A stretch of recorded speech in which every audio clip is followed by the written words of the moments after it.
Listen to this. Hall of Famer Michael Irvin said, quote, quarterbacks suddenly have the power to leave a team.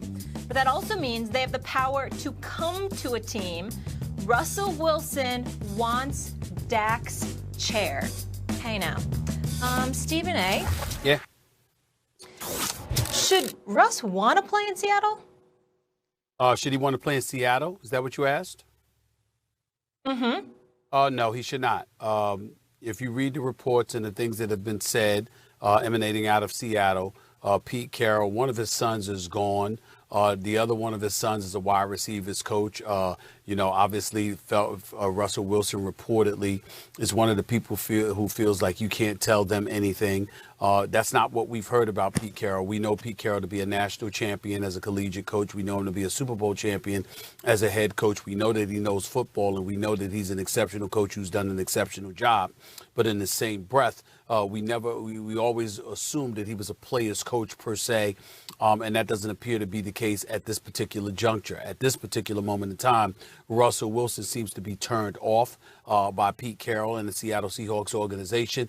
It wasn't an off-the-record comment. His agent literally gave Adam Schefter teams that Russell Wilson would be interested in going to after Russell Wilson had said what he said on the Dan Patrick show. So you take all of those things into consideration. I would say, no, he shouldn't stay there. He's been there for 9 years. He's a Super Bowl champion. He's been to 2 Super Bowls. He's carried the franchise on his back pretty much for the last 5 years, and we all know this because that's when the Legion of Boom basically was, diminishing before our very eyes, and they were on their way out. So when I look at it from that perspective, I say, no, he shouldn't want to be there.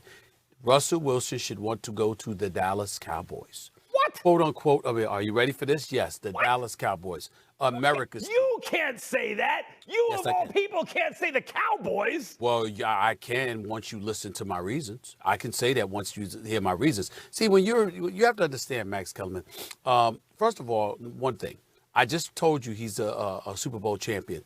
He's got a 98-45-1 record in his 9 seasons. That's more win than the Dallas Cowboys organization has had. I think they've got like 78 wins in that span. He's got 98 wins in the last 9 years, okay? And we also know the cachet that his talents would bring. But it's not even that. It's not even so much that. Max Kellerman, when's the last time the Dallas Cowboys have really been relevant? Quarter century? Quarter century, wouldn't you say? At that level, that's right. Yeah, that's right. And yet everyone talks about him. We recognize the fact that Forbes magazine had them as the highest valued franchise in the National Football League, if not in all of American sports, at approximately $5 billion. We understand the billion-dollar playpen that is Jerry World, Jerry Jones, and the attention that he garners, the Dallas Cowboy cheerleaders. Let's never forget that. We've got all of that going on in the backdrop of the star, the Dallas Cowboys playing on Thanksgiving, whatever. If you don't deserve any level of relevancy based on your level of production on the football field, and yet still you get it time and time and time again. If you're Russell Wilson, imagine how you, imagine how you would stand to benefit. If you were a member of the Dallas Cowboys, you would obviously be in the midst of a marketing machine. You would receive your just due in terms of attention, in terms of cachet, not to mention the nationally televised games. The list goes on and on. You got a beautiful wife in Sierra who's an entertainer extraordinaire, okay? I have no doubt in my mind that all of this noise about Russell Wilson wishing to depart from Seattle has a lot to do with her, as well it should. Happy wife, happy life. Listen to the ladies. Okay, let's make sure we do that. I see it all coming together.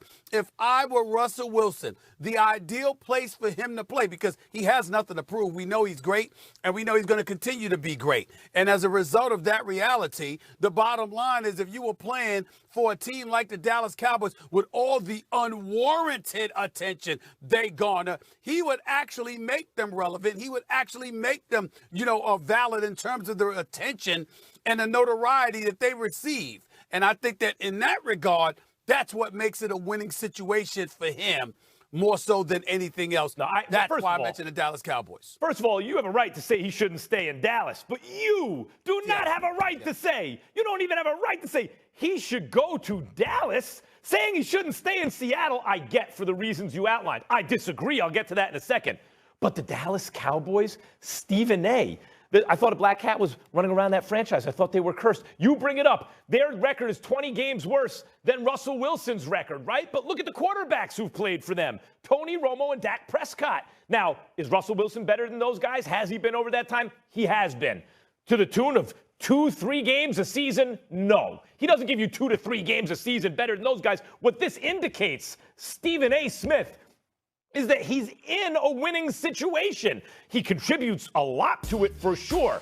But the Seattle Seahawks are basically a well-run, very well-run franchise, one of the best in football. Had it not been for the Patriots during the course of Russell Wilson's career, they'd be in the argument. They'd certainly be in the argument for the best run team in football. Certainly they are for the best run team in the NFC. So now you want them to go to the Cowboys, perpetually dysfunctional team. Again, the difference in record, you can't just attribute to the quarterback. They've had good quarterbacks. How much of a premium he's going to give? Now, your point about maybe it's Sierra, maybe it's, a career opportunity, legacy in terms of branding after his career.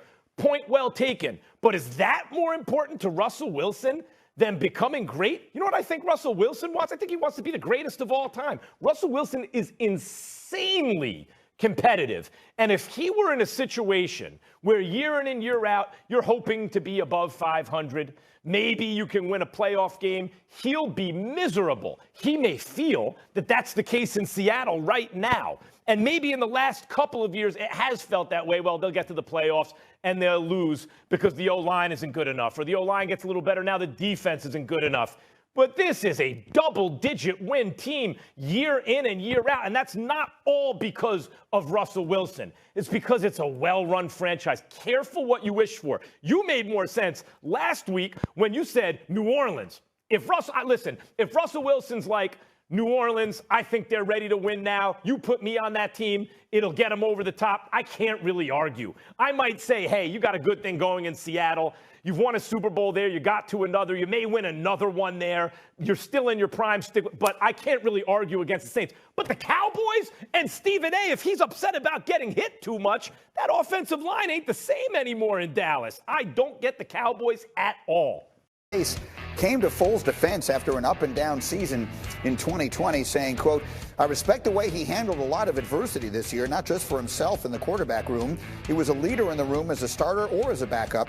And when he was playing, there were some things that, in fairness to him, the offensive line was a little unsettled and the run game wasn't quite where we wanted it to be. And so I'm just imagining you're getting up this morning and you're in Chicago and you're thinking we might get Deshaun Watson, we might get Russell Wilson, and our general manager is talking about our terrible quarterback situation of last year and keeping the worst one. So, Kimberly Martin, what is the latest out of Chicago as far as you know and the Bears' pursuit of their next quarterback? Greeny, everything is on the table in Chicago. And I wouldn't read too much into a GM's comments because, as Mike Tannenbaum can tell you, my years of covering the Jets as a beat writer, GMs can say whatever they want to the media. They can say whatever they want, but they don't let us in all the time on what they're really thinking, right? No, I understand. Like you don't want to tell everybody what you're thinking. I get it. So praising a player, saying, "Oh, we love this guy." Next thing you know, said guy is out of town. So I think everything is on the table. But with Pace and Matt Nagy, they need to make a big move and have a big improvement at the QB position because they have, between Trubisky and Nick Foles, it has not been pretty, and they've wasted their defense. So hopefully for the Chicago fans, the Bears fans, they'll get their QB situation figured out. And I don't know if having Nick Foles at QB is the thing that's going to get everybody in Chicago supercharged up. Mike Tannenbaum, the problem you have if you're the Bears is what you have to offer. Like you look at some of the teams that are in this trying to get quarterbacks. They have high draft picks. They have multiple draft picks. The Bears don't have that kind of stuff. If you're Ryan Pace and you are basically generally managing to save your job, how are you going to do it?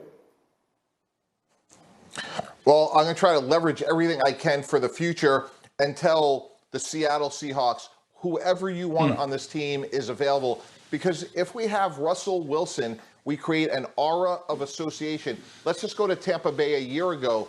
Tom Brady goes there, LaShawn McCoy, Rob Gronkowski, Antonio Brown. If Russell Wilson goes to Chicago and you lose all those picks, you're going to recoup it in the veteran free agent market, and you change the trajectory of your franchise for the next 5 to 7 years. So I do agree with Kimberly. Ryan Pace has to come out and say, hey, you know what, Nick Foles is okay because he needs